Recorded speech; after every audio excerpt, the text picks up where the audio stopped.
1, 2, 3. This is the 4th wall repair that I had done. You know, a few videos ago I was talking about how I had to keep reshaping this room, and this is 1, 2, 3, looks like up to 4 walls. No, 1. Looks like I had 3 wall repairs, and there was so much built up on the back here trying to fix that all the time. I had also mentioned that the problem turned out not to be the fit of this room. And when I mentioned that, I was thinking, when I was editing that, I was thinking, well, what was I talking about if it wasn't the room not fitting? And then, as I was just cleaning this, I remembered, this is the culprit right here. I had originally glued this metal bar in to act as a stabilizer so this piece wouldn't rip or break. When that got glued into place as severely as I did, it offset this piece, which actually led me to cut off the foot pieces here, or rather this foot piece, because it didn't quite fit anymore. It turns out it was also cocking the wall up and into the ceiling, or the soffit, which was itself pushing against the hull. So there you go, that was the whole issue the whole time. And I'll be keeping this piece. And off of here I'd like to pull the wainscoting. Is it really wainscoting? I keep calling it that. No, maybe I'll just be cutting another strip. And if I can pull off this silver ring,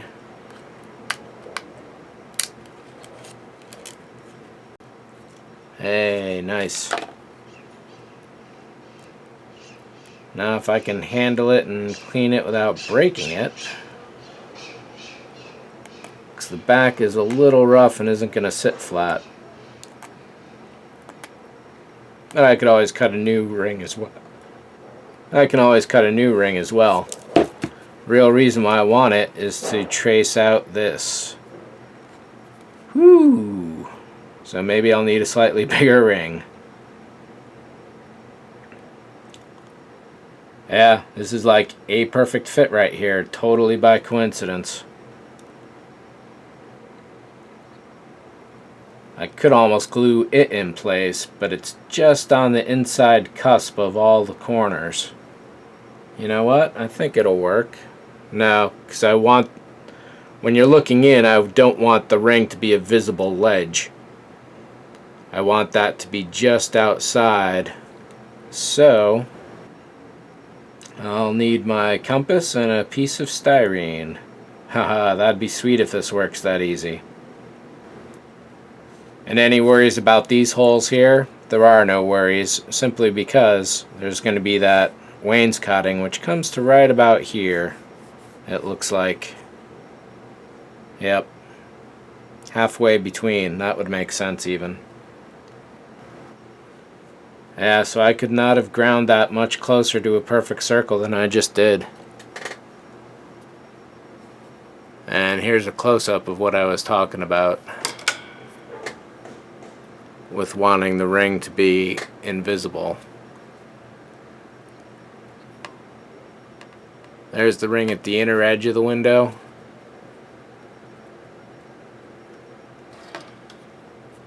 And here it is as it currently fits. You can see how there's that lip in there. So from this side, there's not much of a problem with that ring being just over. But the other side, definitely. Nice. So nice. If this is the final piece, I am going to be so freaking happy. So one thing I will have to do is, one, put the sidewall back in place, because this belongs here. So that guy stays. And it looks like I'm going to have to fake some walls here, because people are going to be able to look in here and see what's going on. And that's not cool. So I do have some building up to do in this area. And I do have 4 fiber optic strands to run here as well.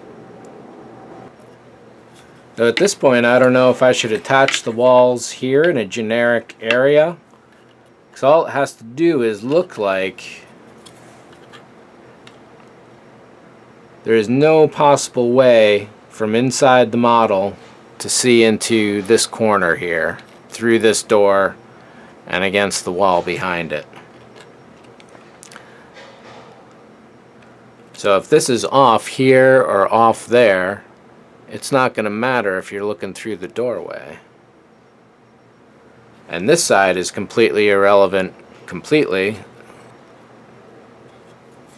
simply because there's no way to see past this wall partition except as a shadow in here, which it's going to be set up. There's one little spotlight that looks like it's in this corner pointing into the room, from what I can tell in the reference material. So these walls can actually be set back further than they need to be, but they will need to be against the floor, so that does matter.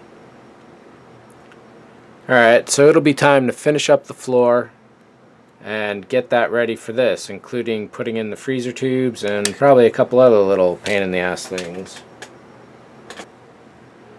Well, I can't believe with that this is nearly done. Well, let's not kid ourselves, it's not nearly done. This still has quite a few ways to go. So I'm going to thread the fiber optics for this guy, create the fake wall, glue it into place.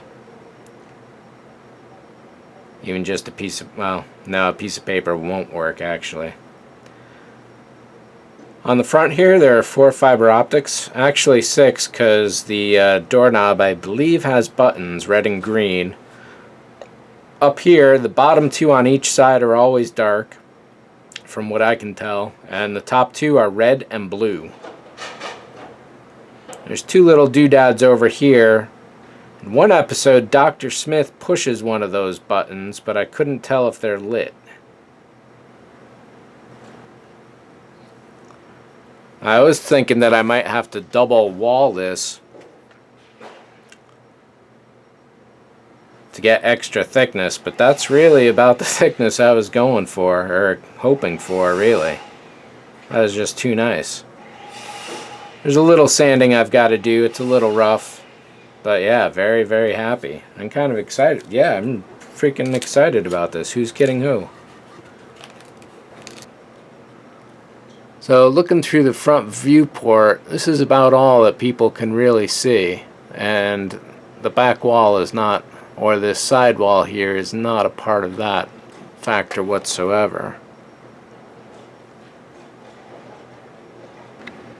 It pays to look at your reference, because here in Season 2 Revolt of the Androids, bam, what's that right there? That's the same poster that's in the back room upstairs, I guarantee it.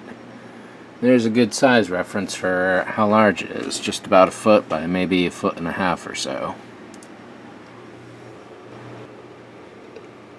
The blue light stuff is some kind of space cloud. Then we got 2 moons of Saturn right below, something up on the top, and then Jupiter and its 4 moons, maybe 5.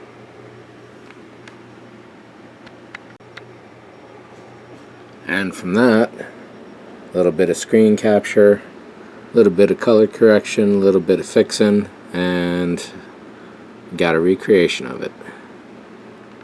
And before I get too much further on this, I want to catch up with where it's actually at and what I've done here. So at this point, I've taped the 2 walls together, obviously, set them in. I recut the window circle, so this is the original one from this guy here. And I knew the outer diameter was the inner diameter I wanted for that. And so, using a handy little circle cutter such as this, then a regular razor blade to cut me a slice of regular plastic there for the wall. That's pretty much how it goes. I'm obviously going to have to recut this wall, and down in here this is going to need a fake wall because people will be able to see through the window. And also the same for there, got to cover that stuff up. There are, in Season 2, this back area here behind this little partition does have a light source.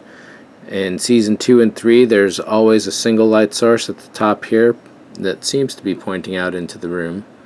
But in Season 3 they cheat this room a lot, and this area is usually dark and unlit. So we'll see how I do it. I've also noticed that these 3 fire extinguishers here should also be over by the weapons locker, Season 3 weapons locker under that window. So I was kind of surprised to see that those aren't there. And I'm not sure at this point if the walls should be attached to the ceiling or to the front, or if they should be finagled in. Got to advance the flight deck a little more before I know how that's going to go. So I'm hoping this will go together relatively easy from here. We'll see though. So at this point I think it's just about time to switch over to the flight deck, because this is just about ready for further tests, which are going to require that. So let's go see what's up there.